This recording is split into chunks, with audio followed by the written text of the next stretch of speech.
de Mathieu Vu, un plaisir pour moi de vous retrouver aujourd'hui dans la constellation éducative, question de lier connaissance à une étoile. Oui, une brillantissime étoile qui a marqué son époque.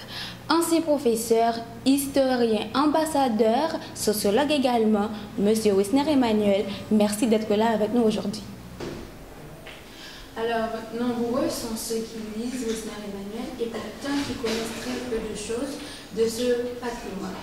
Vous, en tant que professeur, en tant qu'historien, est-ce que vous pouvez nous parler en quelque sorte brièvement de vous? Qui est vraiment ce personnage? Étant donné que vous parlez, n'est-ce pas, des gens qui lisent mes manuels, ce sont des manuels scolaires, des manuels d'histoire, de géographie, etc. D'accord? Je vais rapidement vous dire comment je suis amené, un, à devenir professeur, deux, professeur d'histoire, et ensuite cet attachement que j'ai, n'est-ce pas, avec le système scolaire. Je suis de l'Artibonite, entouré de parents, maman, papa, etc., qui, eux, ont pris naissance au début du XXe siècle, qui ont connu l'occupation américaine, avec des grands-parents qui ont connu le XIXe siècle. Mon grand-père a accompagné Horace Zamor à Port-au-Prince comme président.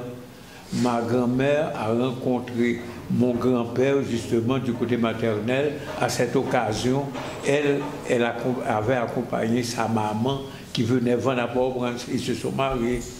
Donc, je suis au milieu de gens qui ne parlent que de leur passé. Mon père, grand-père qui a été soldat, grand-mère, n'est-ce pas, qui a connu des problèmes avec les cacos, la brutalité, etc. L'humiliation connue avec les Blancs qui ont débarqué. Ma maman était jeune fille et elle n'a jamais toléré cette occupation américaine. Elle me parlait toujours de cela. Elle s'intéressait beaucoup à la politique. Et les gens qui vivaient à côté de moi étaient victimes également parce que c'était l'époque de la campagne anti-superstitieuse contre le vaudou, contre la classe paysanne. Et j'ai l'occasion de vivre ce qu'on appelle l'exclusion. Comment une partie importante, pour ne pas dire, la partie la plus importante de la société haïtienne est exclue en la personne des paysans. Voyez? Et on est de même de la religion vaudou. Donc, on a participé à un titre ou à un autre, mais j'étais un observateur, n'est-ce pas, non engagé ou bien pas engagé, mais j'observais. J'étais enfant de cœur de l'évêque Robert qui menait la campagne anti-superstitieuse, qui nous faisait chanter pour rejeter le vaudou, les lois, etc. Alors que dans le voisinage, dans l'entourage immédiat, on avait des pratiquants du vaudou. En même temps, le président Lescaut a interdit, n'est-ce pas, le carnaval. C'est une agression contre la culture de ce peuple, contre le vaudou, contre le carnaval. Pour moi, le carnaval, c'est quoi le carnaval? Je n'ai jamais vu ça. C'est à la chute de Lescaut, je vais voir le premier mardi gras, etc. Voyez? Donc on était contre Lescaut. Ils étaient contre Lescaut, ils menaient campagne contre Lescaut. On travaillait avec les paysans pour que justement ils soient contre Lescaut. C'est ainsi qu'un jour, j'ai été peut-être le premier à dire à bas Lescaut. Bon, quel âge je devais avoir? J'étais très jeune enfant. Mais le personnage qui entourait les paysans leur dit un soir, en ma présence, Lescaut vient au Gonaïve demain. On va vous placer du côté de la rue, de la grande rue. On va vous demander de dire vive Lescaut, vous allez dire abat Lescaut. J'ai retenu ça. Au moment où on saluait le président, cela m'est venu à la tête du crier abat Lescaut. Quand j'ai vu que tout le monde avait le regard tourné vers moi, j'ai compris que j'ai fait une faute, j'ai pris la fuite. C'est à partir de ce moment que vous avez commencé à aimer la politique? Parce que donc c'était réellement grand-mère, grand-père, etc., etc. Mais je n'aime pas la politique, pour avoir un nom, vous voyez, à l'école, que ce soit en classe primaire. Quand on parle Vous avez fait la philo, peut-être que vous n'avez pas étudié le mouvement de 46 ou une véritable révolution en 46. Les professeurs nous parlaient de cela.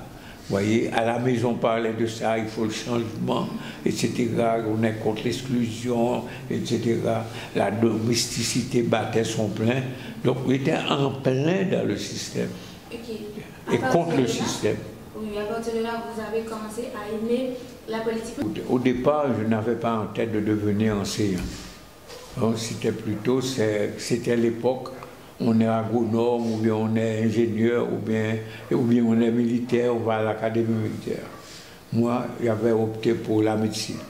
Mais aux examens d'admission, je n'ai pas été reçu. On prenait 40 étudiants, j'étais 41e. Or, sur la liste des admis, il y avait des noms de gens qui n'avaient pas participé au concours. Immédiatement, bon, j'ai pensé à autre chose. On va me retrouver à l'école normale. Oui, école normale supérieure. Donc, je voulais devenir enseignant. Mais entre-temps, la politique, etc., on est déjà sous Duvalier, vous avez les jeunes se mobilisaient contre Duvalier, il y avait des groupes clandestins, il y avait des tracts à distribuer, etc. Des jeunes étaient fusillés parfois. Donc, et puis, il y a eu une grève générale des étudiants, et les gens sont été obligés de prendre la fuite, j'ai laissé. Et maintenant, ensuite, maintenant, quand les cours ont repris, on venait d'ouvrir les hautes études internationales, j'ai fait les hautes études, j'ai fait le droit, je suis resté près de 2 à 3 années à la faculté d'ethnologie, etc. Et maintenant, la question de l'enseignement ne nous lie pas. Non, pendant ce temps, je suis devenu professeur. Le fait d'être à l'école normale, je suis aux études internationales, donc le diplôme me donne droit d'enseigner. Donc, je suis devenu d'emblée enseignant. J'avais fait la section B, le latin, et j'étais très bon en histoire. Donc, j'ai opté pour l'enseignement du latin et de l'histoire. Vous connaissez à présent l'histoire du professeur Emmanuel et vous comprenez pourquoi il s'attache autant à l'histoire. Je suis sûre que vous aimeriez connaître son avis sur la situation sociopolitique actuelle en partant de faits similaires trouvés dans l'histoire. Restez fidèles à M'as-tu vu, vous serez servis dans le prochain épisode.